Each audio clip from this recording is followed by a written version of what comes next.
Greetings, lovely people, and welcome to Fast Track Force. Today we're going to be talking about episode 5 of season 13 of Doctor Who, Flux, Survivors of the Flux. And, this has taken way longer to make than usual. Spoilers ahead, I'll get into exactly why after we roll the intro.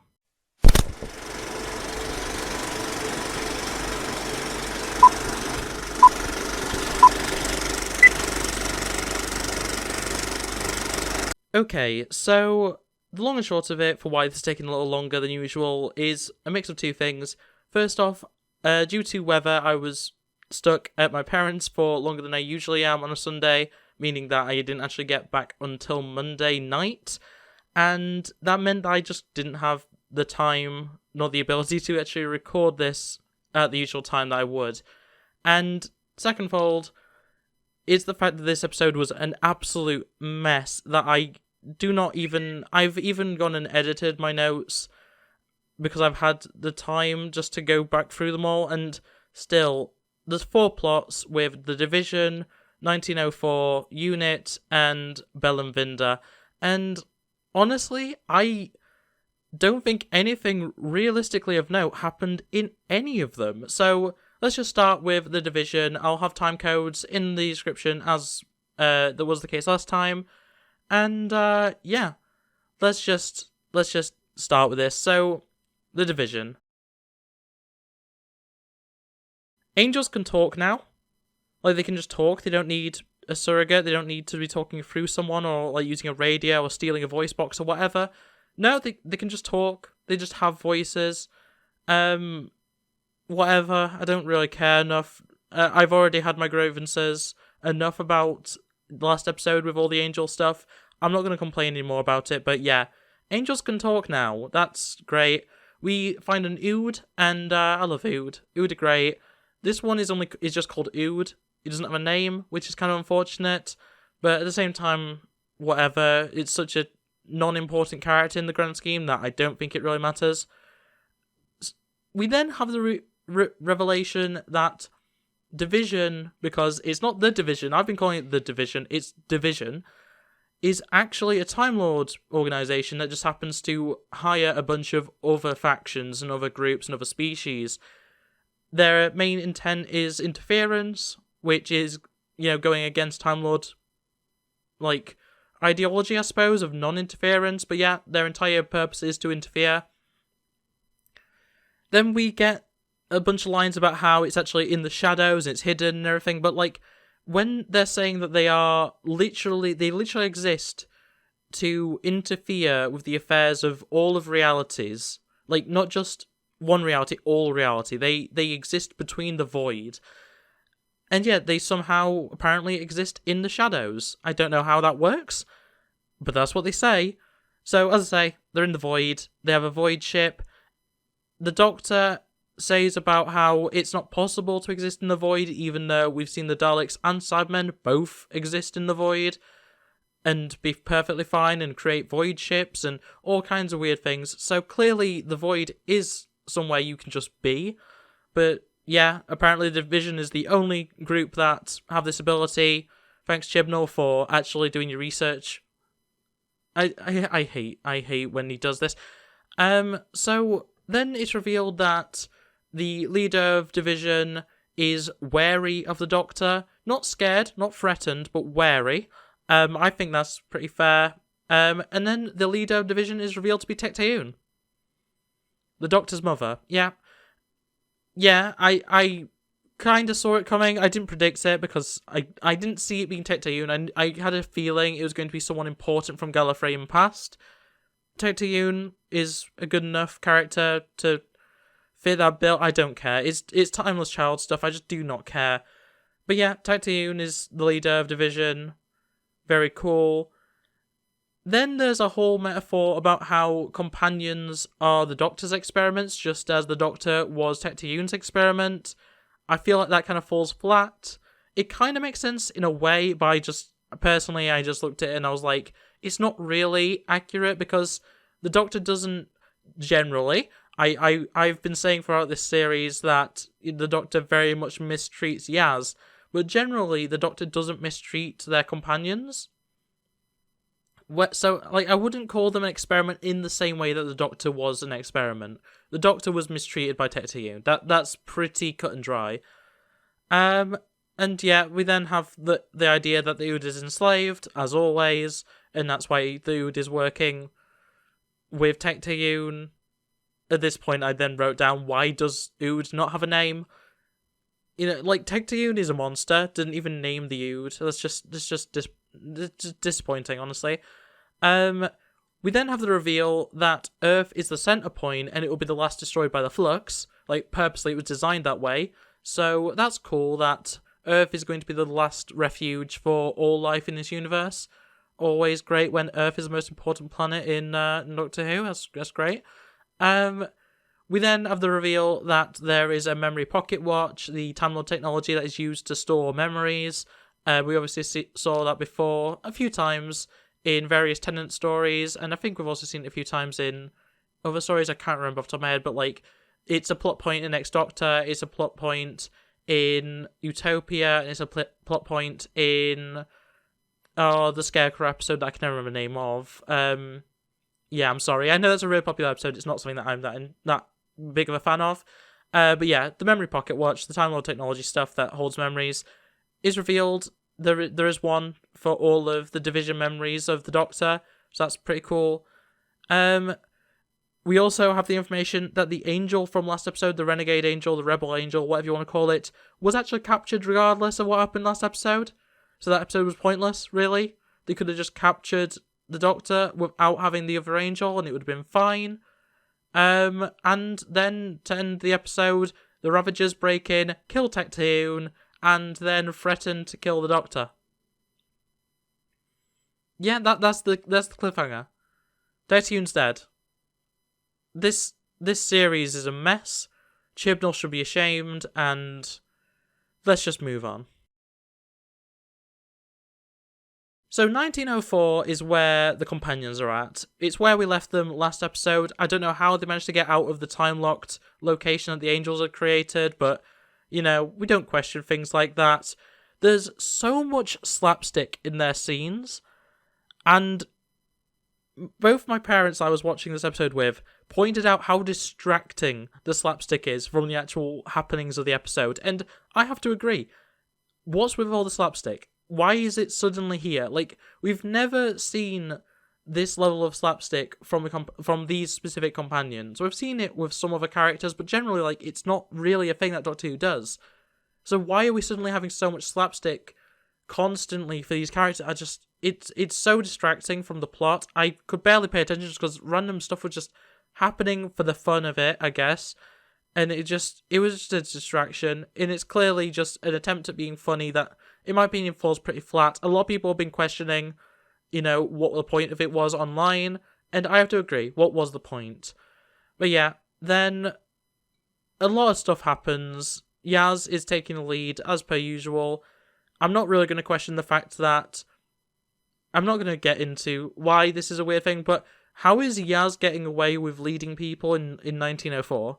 Is the question that I want answered, because we've already explored in various episodes, including the Rosa Parks episode, elements of the time racism and stuff. How is it that when they're in various locations, I'm not going to get into it all, but they're in a lot of locations where realistically, Yaz would probably barely be able to get by at all, never mind as the leader of this group, and just, I don't know, it's a really weird nitpick, I know, but it's just something that I was this just seems like a few steps back after, episodes like Rosa and the Yaz episode that is set in the war. I can't remember. I didn't like that episode. I know a lot of people do, so I can't remember what it's actually called. But yeah, it's it feels like we've taken steps back where suddenly, no, these issues don't exist anymore, I guess, but whatever. Also, how on earth does the professor, how is he able to understand these foreign languages? Because everyone they run into across the world, because they go across the world somehow in 1 year, all of them are speaking English to them. But surely the professor never went in the TARDIS, so he doesn't have the translation. Like, Yaz and Dan have both travelled in the TARDIS for a bit of time, so, they have the ability to understand alien and foreign languages. But how does the Professor? I don't get that. We see snake tattoos, which I was really worried that this was going to turn out to be some sort of connection to the Third Doctor. Fortunately, it seems like it's not. Though there's still plenty of time for that to be the case. I just hope it isn't the case. Yaz's obsession is just sad at this point. She has a little conversation with the Doctor's hologram, and a lot of people have been saying it's a cute moment. I think it's just crazy sad, because this is the first time we've really seen the Doctor care about Yaz specifically in this series, and it's a pre-recorded message that Yaz might not have ever even seen, if it wasn't for the fact that she'd been trapped away from the Doctor. I don't like Yaz's dynamic with the Doctor at this point, because I actually feel so bad for Yaz because of how obsessed she is with the Doctor, despite the Doctor not giving her the time of day. It's kind of upsetting in a lot of ways. My mum made a comment of it's a farce, this entire section. I agree with that. We then get introduced properly to the guy that runs the mine. Joseph Williams is his name. And, he apparently has the secret to time travel in his mine. He has doors that travel between worlds and universes and timelines and stuff, which, that's cool, I guess. And that's really it for the companion arc. That's really all we get. We just have them run into Joseph Williams. He explains that there's one door that you shouldn't go through because it's just a place of death. And, that's it. It's a really nonsensical arc. I don't get why we had to have it. And, it's just... I don't know. It's just dumb. I don't get it. But anyway, moving on from that... we have U.N.I.T. So, I initially thought that they'd recast the Brigadier. Luckily they didn't, and they actually had a really nice moment of some archive footage playing in the background of a scene, just to show that the Brigadier was actually on site. But yeah, I initially thought that they'd recast him, which was going to be an annoyance, but turns out that was a false alarm. I was fine with that. We see a big old computer. Very cool. And then we see that it's actually Vinder's old boss, the High Serpent, or Grand Serpent, sorry. Yeah, he's been controlling U.N.I.T this entire time, which is interesting. His name is apparently Prentice. They call him Prentice quite a lot. I don't really know if that has any sort of meaning behind it, but that's what they call him. Nothing really happens too major. He turns a few people into snake creatures. That's really it. And then we're introduced back to Kate Stewart, who is the Brigadier's daughter, I do believe. And Kate Stewart, love to see her. If Chibnall dares kill her off, I will be having words. But yeah, Kate Stewart's great. We actually witnessed the closing down of U.N.I.T in 2017, which is very interesting. But then we see the Grand Serpent in 2021, working at U.N.I.T, despite the fact that, it was a plot point that U.N.I.T had been shut down. It's as if Chibnall is forgetting his own stories. Like, Chibnall literally wrote that U.N.I.T was shut down. So why is it suddenly back without any explanation? It's confusing. And then it turns out that the Grand Serpent was actually opening the floodgates for Sontaran invasion again. So that's the U.N.I.T subplot. That's it's awful. This episode was a mess, and I'm literally saying it exactly as it happened. It's just nonsense. Like, even reading through it, I'm just like, this makes no sense. But anyway, on to the final subplot, Bel and Vinder. So, randomly, a Lupari ship leaves the formation that's protecting the Earth. We don't know why. And then Calvinista decides, rather than bringing back that ship that just left, he hyperjacked, which is jacking the hyperdrive. It's remotely controlling the hyperdrive of Bel's ship, of Bel's Lupari ship. And just as, Bel is sent hypo away, Vinder arrives a bit late, but, that's about normal for these two. And then we witness the Ravagers compress space to create time, I think. I don't really understand what happened, but somehow they're using prisoners to create energy to be able to travel, and that's actually how they managed to get to Division, which I'll get to in a second. But yeah, then we see Vinder gets trapped in a passenger, and the interior of the passenger looks like heaven. Not like a hellscape, not like a prison. No, it looks like heaven when you're in there, and then dies there. Dan's girlfriend, or whatever she is to him, yeah, she's in that passenger, so that's interesting. And then Carvanista and Bel meet up, and then the Lupari are under attack from Centaurans. And there we go. And as I say, I'll just quickly go over what happened with the Ravagers. So, basically, Swarm and the other one, they used prisoners to create energy in order to teleport to the location of the Doctor, knowing that the Doctor had been taken by the Division. In order to get to the Division, in order to kill Tecteun and then the Doctor. Yeah, it's complicated, and it doesn't need to be this complicated. I don't get what's happening, and quite honestly, that is all I can really say for this episode. This episode was a mess, and not even in the good way. I don't even have any major points to take away from it, because I really just don't... There's nothing here. The fact that U.N.I.T is back in some regard is cool. Kate Stewart is going to be like a renegade for a little bit, which is interesting. She's going to be in the next episode as well. This episode was a mess, and honestly, I don't care for it. I've had enough of this series. Luckily, next episode is the final, and then we've got the specials, which either the next special or the last special, I think there's going to be 2, is going to be the regeneration.